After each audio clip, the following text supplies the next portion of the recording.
All right, here we go. Welcome back.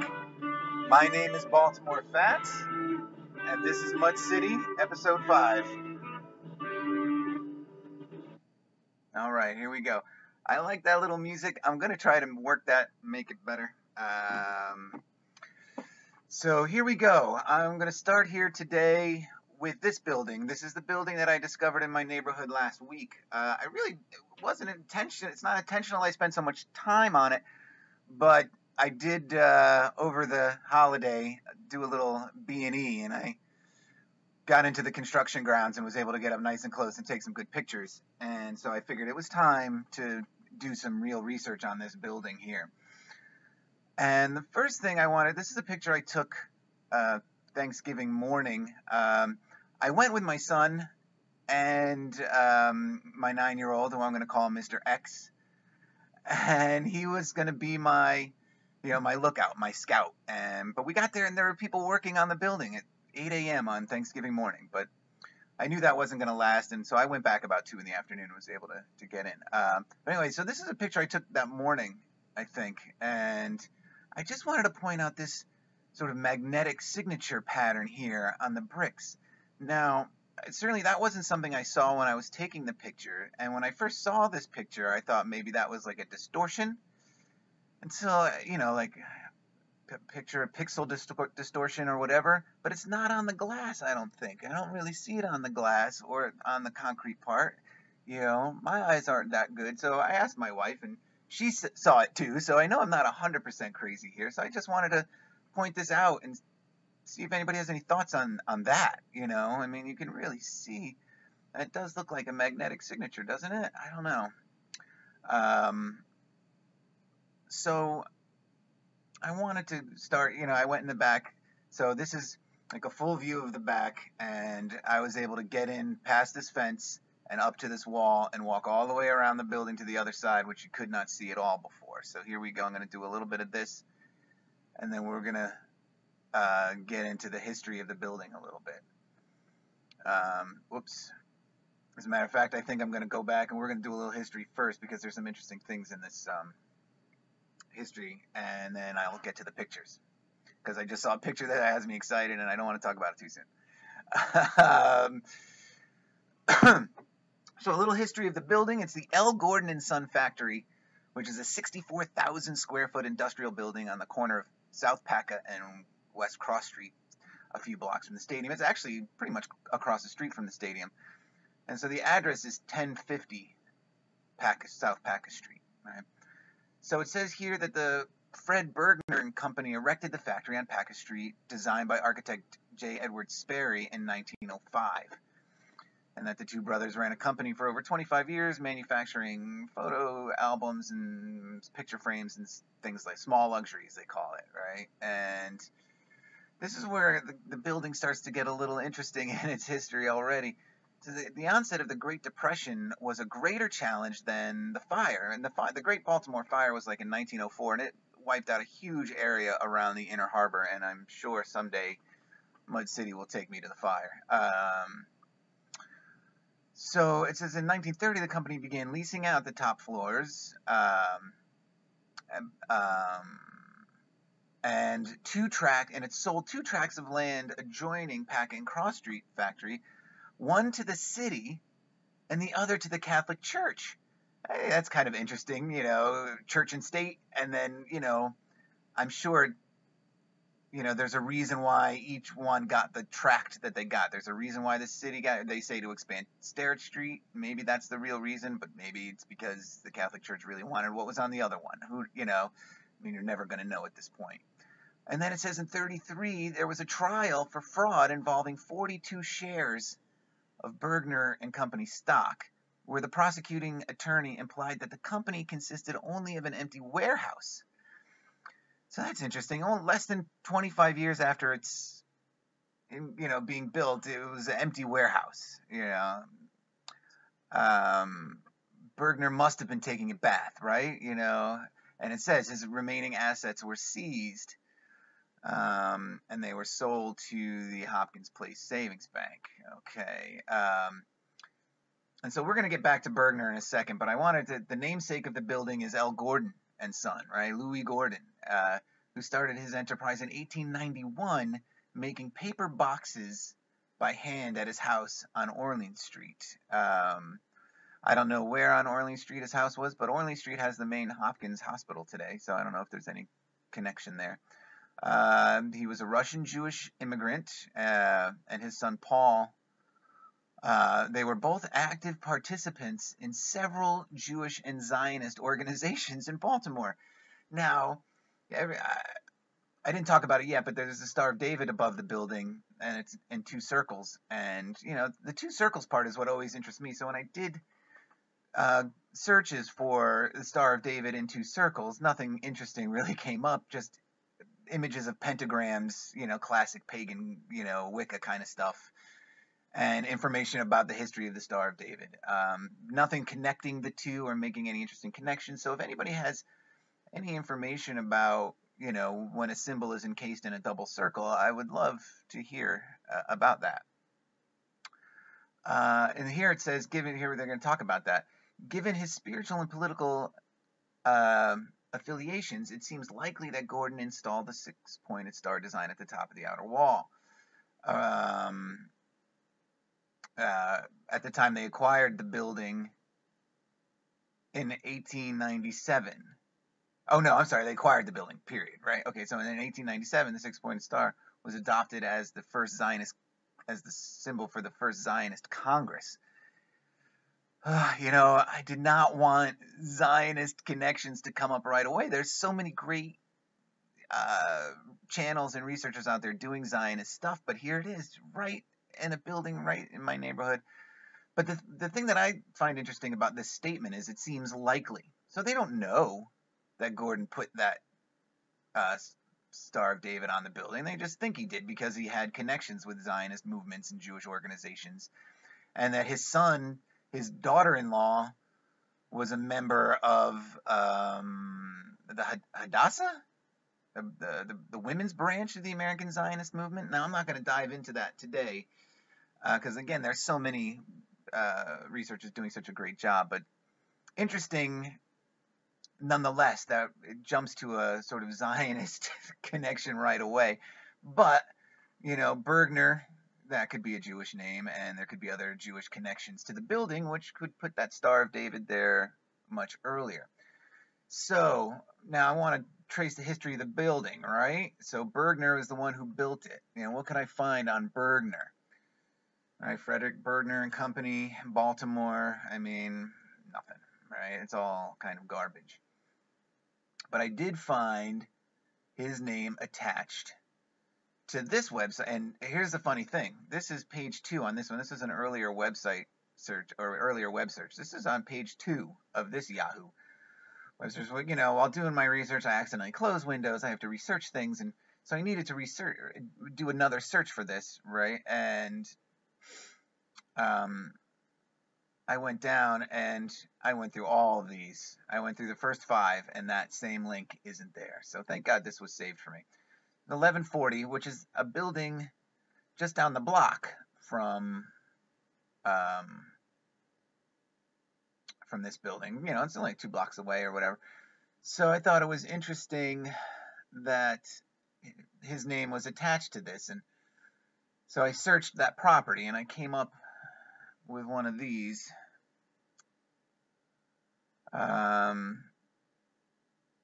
Someone trying to buy the property, I guess. And they do talk about the history a little bit. And here, the small lot conveyed, so they're describing the building, right? And this is a small lot conveyed by the George Gunther Brewing Company of Baltimore County to Frederick Bergner by deed, dated March 22nd, 1910. So I can't believe, again, so a brewing company connection comes up again when my first video, my sort of a test video about the Weissner Brewing Company, and then to have another brewer come up in here. Oh, shoot, I forgot. Where was it? So how I got there was I started to research this fraud case that they talk about in here, right? And Bergner and Company fraud case, and I couldn't find much, but I found this thing. I don't even know when it's from, but it's the American and English corporation cases, and it said insolvent laws as applying to a Bergner and Engel Brewing, right, in Dreyfus, Mass. So I was like, what a brewery connection. But I couldn't find anything else more on this, so then I searched the address, and then this brewery connection came up, Gunther Brewing. So it's a Bergner getting deeded this land by a brewer, but in Massachusetts there's a Bergner and Engel Brewing Company. So there's something going on definitely with this brewing aspect of it. I'm gonna have to look deeper and do another episode about the Weisner Brewing Company and other brewers in Baltimore. There's something going on there. Like I said in that intro video, there's 21 breweries already in operation when that Weisner Brewery opened in 1863. It doesn't smell right. It's very fishy. So that's kind of where that line ended, but I wanted to talk about the architect too. All right, J. Edward Sperry. And this is incorrect because there is no J. Edward Sperry. There is a Joseph, where is it? A Joseph Evans Sperry, right? And so they talk about him being a famous architect from Baltimore, and this list of Baltimore buildings that he designed is incredible, and I'm going to talk about that in a second. So I was reading about this, and I wanted to know more about the guy. And his later life is pretty well documented, right? And they also, but there's something missing. His educational years are missing. Where did he go to school? Where did he learn to become an architect? So I wanted to find that kind of stuff out. And then I found this website, and I was like, yeah, I'm gonna be looking at this, and I'm gonna be using this website. But nothing about his educational background. Nothing, and so I looked for another one. I'm trying to find more, and I found this. This is the Baltimore Architecture Foundation. Same biography, but no educational background at all. No idea where he went to school. He moved to Baltimore when he was 14. 2 years later, he was advertising his architectural practice, okay? Architect at 16, a titan of architecture. Look at him in this presentation here, sitting on top of this building that he designed, and that's a brewery building, which I'm going to show you. The brewery connections get crazy.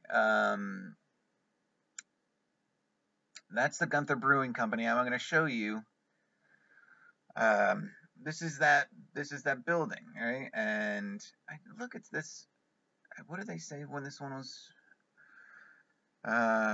built? About 1910. But the brewery itself was founded in 1900, right? It's an L-shaped building, Romanesque revival, and I hope this this cathedral is in Baltimore because I want to find it, and I have an interesting idea about this cathedral and cathedrals like it as well.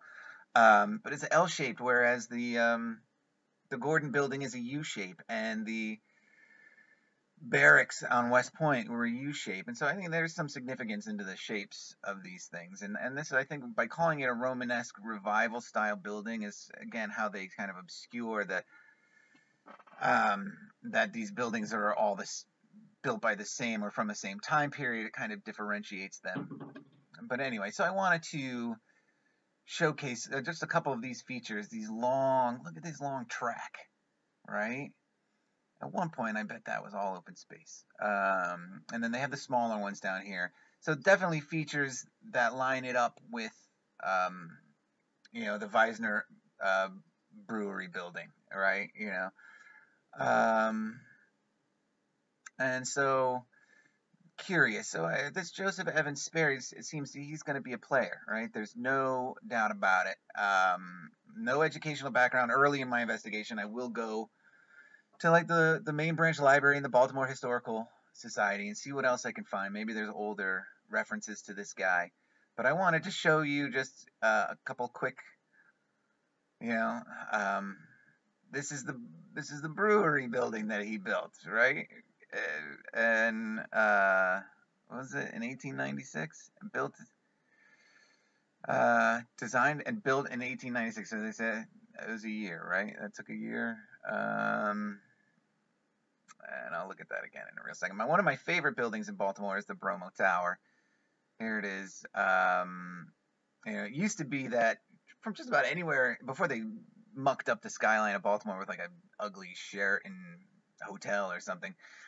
You used to be able to see the Bromo Tower from just about anywhere in Camden Yards, as I recall, and it was always glorious to have that view of the city with the Bromo Tower there while watching a ball game. And now you can only see it from like the farthest away corner, like down right field, you know.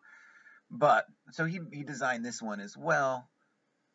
And let's take a look at the dates real quick, right? 1896, Brewers exchanged the next year. They don't have a link to that one. I wonder if it's still around. Yeah, but I'm going to do more on this guy. There's more coming.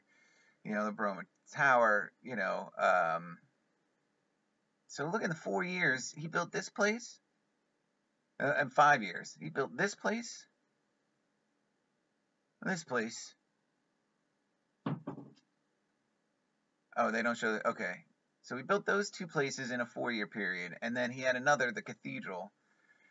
I don't want this to run too long, so I'm going to do more on him. But yeah, I think it was, you know, these architects that they attribute these buildings to definitely need closer inspection.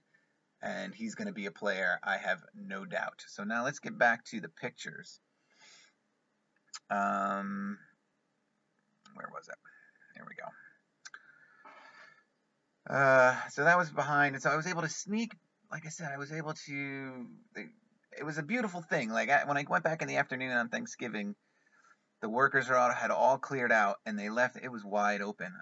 There was even the fence barricade. There was a fence piece missing. Like they forgot to put it back. I want to believe that because they saw me casing this joint so much and taking pictures and I was there in the morning looking around. That maybe they left it open for me on purpose. You know, maybe some of the workers who are there realize how odd some of these features are, and you know, maybe they sensed that what I was up to. I don't know. I just wanted to also point out again, you can kind of see that magnetic signature action happening here with these lines. Again, I don't know if that's distortion from the phone camera, but it doesn't seem to affect anything else, just the bricks. So very curious about that. This is inside. And I wanted to show this is really important. I could not see this whole wall area over here from the way it was blocked off before. And those first couple pictures I took, you could not see this wall here. I want to showcase this door here. This door is clearly from the early 1900s, you know, or late 1800s. And this transom window up here and this woodwork, you can tell. And that this at one point was on the street. So here's your street level, right? There it is. And here was your little peeper window right next to the door. You know, its top was there. The sidewalk maybe was here, you know, but it was a little peeper. He was popping out and saying hello. He was the window down there. And I have another shot that shows that the windows go along here. And so I wanted to point this out. I was hoping to save this information. And I will get more into it down the line when I get into the row homes, but this doorway here is a blown out window. Right? There was a series of windows here, and they just knocked the window down to create a doorway to the ground level where they needed it. Okay. I'm going to get more into that when I do the row home video, but that's my theory. These windows are blown out to make doorways. And, you know, there are no doors in Baltimore. There are no doors in Mud City. And I'm going to try to prove that. There are only blown out windows. So scanning around again to the right, to the angle, the area that I couldn't see, there was this interesting feature. I got a better photo of it, I think. Didn't I? Yeah, without the light. So I just stuck my hand in there because I couldn't really even see it. I had to crane, you know, so I stuck my arm out and so I took a photograph. And I like this because it shows that there was some sort of arc here at one point. You know, was this a window or a door? Who knows? But interesting, you know, and you can see the level, how deep that goes, how deep this brickwork went.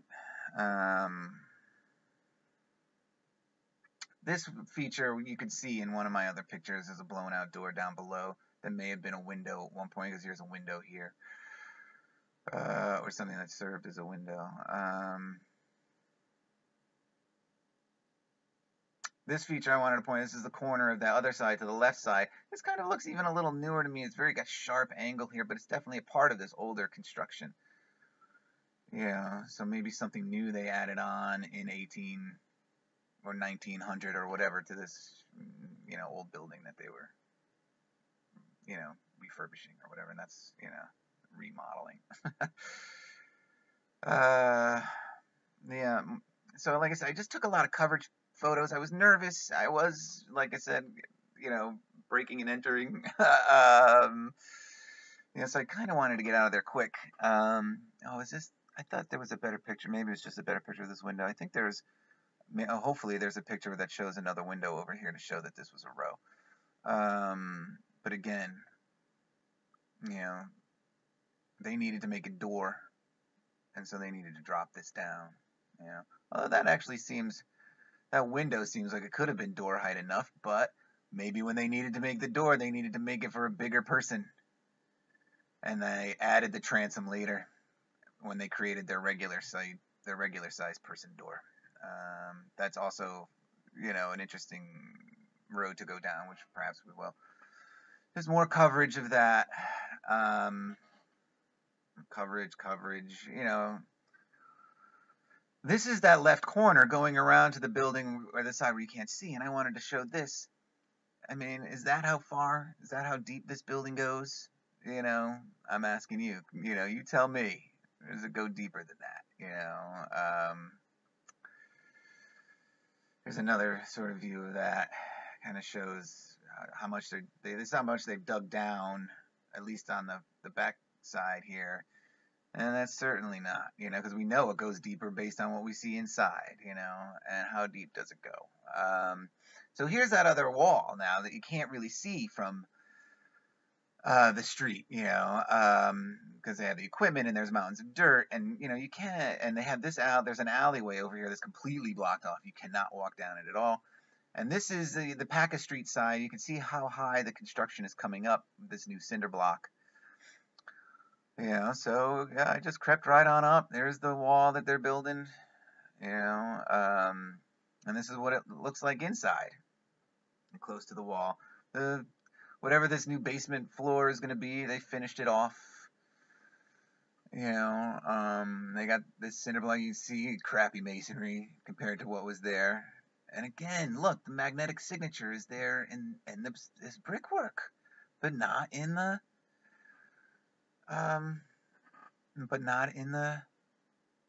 concrete cinder blocks, right? And I just remembered I opened a window that I forgot about. I'm going to get back to it. No amending this one. I'm going to do it. This door, that was a blown out door. Who knows how that plywood looks like it's been there forever, but then, you look back and it looks like they just dug this out. So curious, I wanted to feature, let's see, is it this?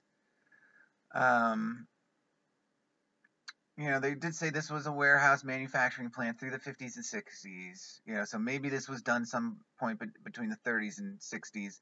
But I like the way this is kind of broken out and this part is added. Now this looks like newer, but this one on the other end is older. So there was some sort of awning here. I don't know, something conjoined. It looks to me like they blew this out and made like a loading dock into the warehouse. So I don't know what purpose these holes may have served. Like I said, maybe there was an awning. But look how old this old window is here. And you can see the way they had to knock it out around it to replace this. I wish my coverage photos included a better shot of this, but that's the best one I got.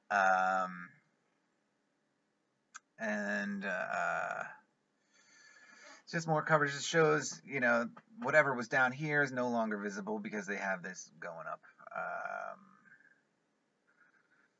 I think that's, and so this is, again, deep, they're digging deep down on the other side, and you can see, they even have this hose going underneath, pumping out something from down there, or pumping something in. Windows down below here where they dug all this out. Look at that. Look at that. Absolutely crazy. And that's the cinder block I had to stand on to see, because I couldn't see over. This wall was, it was about like eye level maybe to me. And, even on my tiptoes, I had a hard time seeing over. So I definitely needed something to stand on. So I just grabbed a cinder block and stood on it. Here's another side. Here's a side angle of me walking away. And again, that magnetic signature is there. I'm so curious about that. Please, I don't know anything about photography, technology, cameras. There's a common effect, but it's blowing my mind right now because I've never seen it before, and I don't recall seeing it on the other photos of this building I took. So that's a little bit of tour there, and I'm getting ahead of myself, or I got too far ahead of myself. I wanted to bring this up, and then I'll get to the coup de grace. The building belonged to L. Gordon and Son Box Company and was constructed in 1900. So we get 3 dates now. We got a 1905 for Fred Bergner.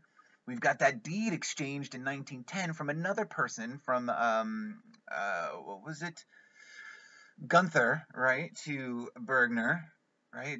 Which makes me think that the building was already built before Bergner got it, but here they're saying that it was constructed by him in 1900, 5 years earlier than the other source. And that it was a box company making including Milky Mac candy bars. I'm hoping that's a typo, is Milky Way, but I would like to have a Milky Mac right now. And Ouija boards. Are you kidding me? They made Ouija boards or Ouija board boxes out of this building. This building that has the weird magnetic signature on it. Oh, that's not my picture. Where did my picture go? Nope. Where is it? There it is. My picture with the weird magnetic signature on it. You gotta be kidding me. So they go through the history. Oh, how did I get to this? This was a statement of significance for historical preservation for this building. I mean, the info is out there, and I'm gonna connect it all. They're lying to us about this stuff, and they're putting, they couldn't keep track of it. They can't keep their story straight. They talk about this being a 3-story structure in the center of a U. So it's a U-shaped building. The other one, L-shaped building. I think there must be some importance to that. And like I said, the barracks on West Point, U-shaped. This building, U-shaped. I think this building is actually very reminiscent of that barracks building. But I wanted to go. It does go into crazy history here. 1850 and 1870 paper bags and such were replacing paper bundles, tins, and wooden crates.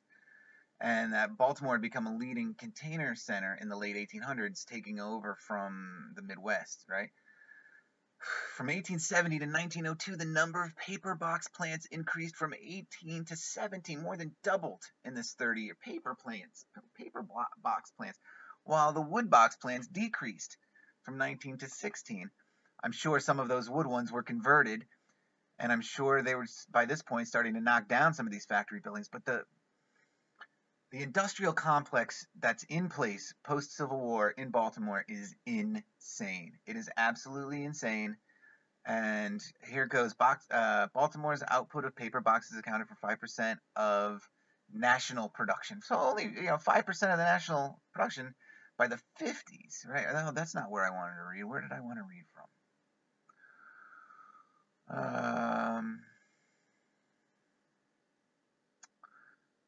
Oh yeah, manufacturers of paper boxes at retail greatly stimulated by the growth in local and national sales of clothing, cosmetics, food, and other goods in the post-Civil War, Depression, and post-World War II years. I mean, so they, I don't know how many people died in the Civil War, so what kind of population boom could there have been, in 1870? I mean, who was fathering all these children if all these young men were dying in the war?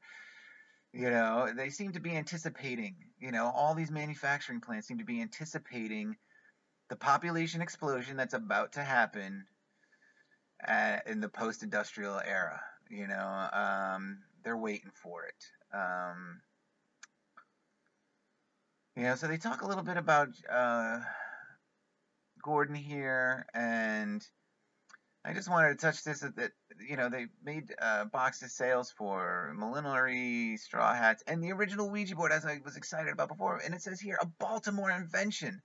So there's a future episode of Mud City, Baltimore and the Ouija board. Okay, so that wraps up what I'm going to do for the L. Gordon and Son Factory, at least for now. There's definitely avenues to explore, deeper ones. Zionism, the brewery connection, all these giant warehouses ready to roll. It's going to get crazy, you know. So, continuing on with, doing things that are questionably or suspect within the law. There's that church that's behind this building, which I forgot to pull up a picture for to add in, but I had one picture of the side of it. That great stone church. And so I went and I noticed that, when I walked by on Thanksgiving, that they offer service Monday, Wednesday, and Friday at 8 a.m. You can just walk in and go, right? So I said, that's it. I want to get in this church. I want to see what's in it. I just broke the law going into that construction site. I want to go see this church and what's inside. So I decided to do it on Friday morning. And so I went and I took some pictures. I wanted to showcase, look how opaque this looks, this glass. And, I call this the sonic signature of the church, referencing the research about frequency and that these churches may be sound machines. I'm on board with that principle. I think that there's truth to that, or at least it's a road that's very interesting to me. I think all of these things are contributing factors to the sound machine. I don't think these windows were windows. I think this was open space, to help maybe with the vibrational energy. Look at these windows down here. The triptych is very important, as everyone knows, it's everywhere. Here's a triptych here, but they've turned into doors. And, looking at some of the other churches, especially in that one, was it Omaha, Nebraska church that Conspiracy Art shows, that this was, on that church, this was manufactured kind of entry. I don't remember if it was a triptych or not, but look at the size of this entrance. I think, this building is much deeper, much, much deeper, and this is the level they had to build from, and they busted in here and created this doorway out of the triplets, or the triptych that was there, which I believe was probably hollow at the time, when it was constructed. Again, that's just a hunch. I don't have any proof of that at all. So some close-up detail. Again, that's the signature. Seems to be a common signature. I see this flower signature on a lot. I'm going to keep an eye out now for differing ones. I think I've seen this flower on 2 different churches at least now.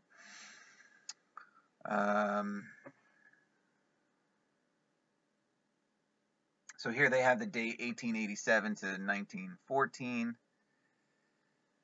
And this is, okay, I'm in, right? And this is the door to get into the cathedral. And I took a picture of it. I walked straight up to this door and stood flush, and my head did not clear this line down here. And I'm about 5'8", 5'8.5" on a good day. And so I'm putting this at a 7.5, 8 foot door. Sasquatch could walk through that door, and here's the cathedral inside. Beautiful dome structure. I want to say it was dark. I went in there was nobody in there. This is about 8:05 in the morning, but the door was open. It was unlocked. And there was no one in there, but the lights were off. There were candles lit, so someone had lit some candles in there that morning.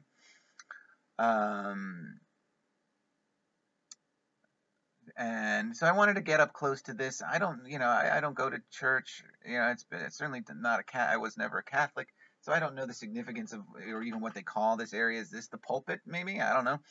But this feature here is what struck me most, and I wanted to get up close on that. Is it has these circular indentations in it, and I think this was part of the original structure. And these are on the outside of the building too. I forgot to focus in on them, but they're there. And they're on that other church that I showed from Ford Avenue. I think this was whatever was happening in here was part of the original structure, and then they decorated it and stuff, and they did a great job with that. That's a mistake picture. I'm getting to that. So turn around from the pulpit area there, and there it is. There's the signature, and there's the organ. It's still there. You know, if in fact that's the original organ. Beautiful wood cabinet, and I'm gonna get up there. You know, just beautiful. And that you can see here, and I'm gonna get better at this. You know, from the inside, there's color and there's design work on this. From the outside, it's opaque and you can't see any of that. So I thought, you know, although I don't recall seeing this detail from the floor when I took the picture, it just looked like bright light to me. I definitely saw it when I got up close. Oh, I wanted to feature this. This is the only picture I got of this, and I neglected it on the other side because there is one opposite above that pulpit area. Is this feature? I wanted to get a picture of that. So that's what this is. Look at that. It kind of looks like an eyeball, doesn't it? It has weird crosshair in it. I mean, which is, yeah, I don't know what purpose that could serve. But this marbling is really interesting. It's like the eye of Sauron in this church or something. I don't know. That's what I kind of thought of. This giant eye watching things. You know, it's in a crosshairs. This is a look down, a look across from the balcony, which was a very narrow balcony. It wasn't wide at all, and it was not easy to take pictures up there, at least of the pipe organ, which I'm going to do. I didn't talk about this quote, and hopefully I'll get, there's a better picture of it. Here it is. Here's the pipe organ. You know, I don't know what it looks like and how it opens up, but it stands pretty deep. You know, I'm like 2 steps down, and this is the best angle I could get, the most complete angle I could get of it. You know, and here's, oh, look at that.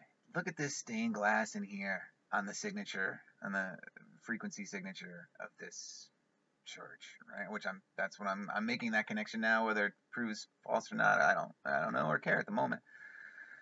But you know, this stained glass work is amazing, and I can't wait to show you. I have one other stained glass picture to show you that's crazy. Another angle of the church, of the pipe organ from the other side. So I wanted to get up on this eye that's across. You know, this is the best sort of view I had of it, I think. You know, that could be an eagle in there, I don't know, but it has this interesting marble swirling, you know, netherworldly, otherworldly kind of thing going on up there. I kind of like that portal-ish look. Yeah, but I wanted to bring up this quote here real quick. It is good for us to be here. And I don't know if this means Matthew 7:4, but I think this is very profound for me personally right now, and I think for the movement. I think for the mud flood, flat earth kind of truth movement, and I will get into the flat earth at some point. I definitely believe there is a connection there. But it's good for us to be here, you know. And I was, you know, trespassing for the most part, even though it was open, but the lights were off. The place was really dim. It was hard for me to walk around in there. I felt very uncomfortable. You know, I can't wait to go back and speak with the priest and, you know, take pictures of it with the light on and get in on some other details. But I think it is good for us to be here. It is good for us to be questioning the paradigm presented to us, because it is so filled with holes. And, you know, I think this work is going to change the future. You know, I hope it does anyway. There's another great stained glass piece. I did take pictures of the stained glass. Some of them didn't come out, but I don't know why I put this one in the album, because this is the one I wanted to show you. Look at that. Are you seeing what I'm seeing in here? I mean, that's a monster face, skull, red, angry eyes, and a snarling mouth, or, you know, something, right?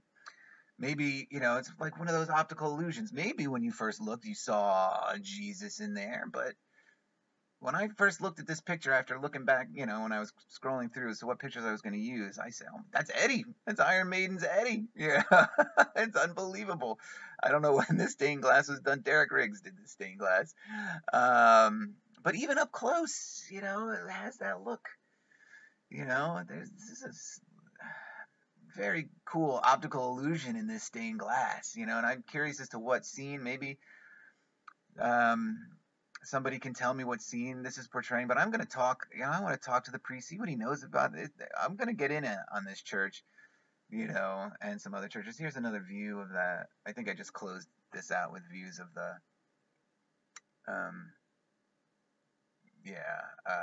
views of the signature. Just beautiful, you know, and I'm sure all of this has meaning. What's the meaning of the Sacred Heart? You know, there's This video I could go on for hours with this stuff. And so I'm going to end here. This one's probably closing in on an hour. God, I hope not. But anyway, so this was, that was my Thanksgiving, or my Thursday and Friday anyway. And, thank you guys for watching. I hope you guys are liking the videos. If you do, please like, share, and subscribe. It's gonna get crazy. I keep getting sidetracked and derailed. The story of Mud City is gonna be crazy and weird and twisted, and it's gonna go to strange places, and I'm excited. And so until the next one, cheers, guys. Okay, so I didn't make it. There's one point I wanted to bring up that I forgot to mention, or there's one thing I wanted to point out that I forgot to mention. And that here we have the pipe organ and its location right under the signature, and I just wanted to correspond that with outside and these three windows. So the pipe organ on the inside blocks those three windows there. So that's the one thing I forgot to point out that I wanted to point out. So I didn't make it. I had to amend it, but hopefully I tack it on successfully, and it will be my first use of editing tools for this series. So that's it. Cheers, guys.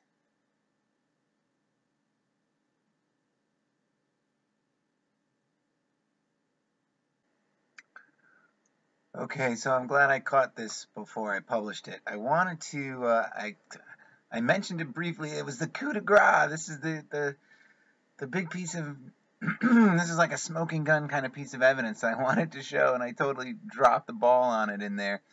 So during my research, I wanted to see this other building that Bergner guy, Frederick Bergner, owned on Packa Street. So I Google Earthed it just because I wasn't leaving my house, and I just wanted to see which building it was. And, so here that is, right? And here, gotta go this way. Here's 1050. Here's the, here's the building, and it's before the construction, so we get to see what it looked like before the construction. You could see this is ground level here, and they built this on top. And you can, let's get on the street here.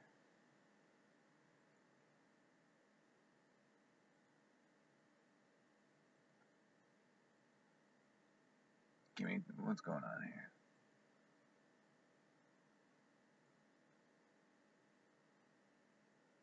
Thank you. Lovely Baltimore.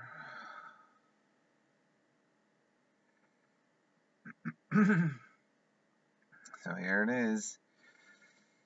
Coming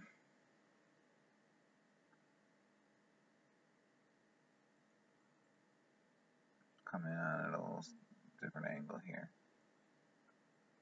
So look, I mean, you can definitely see how those windows had to drop. How much they dug out here, and that layer of windows that's below. This is all built up on the side here. But I think this is pretty critical evidence here, right? I mean, we've got a before and after. I mean, this is after. How deep this is, so you can see that where the ground level was. I mean, it's easy to see. All this stuff was below it. All that stuff was below it. And there it is. Okay, so that's my presentation. I'm sorry to have to do 2 add-ons. That's how badly I dropped the ball on this one. That's okay. I'm still learning. And so there it is, wrapping it up. Cheers, guys.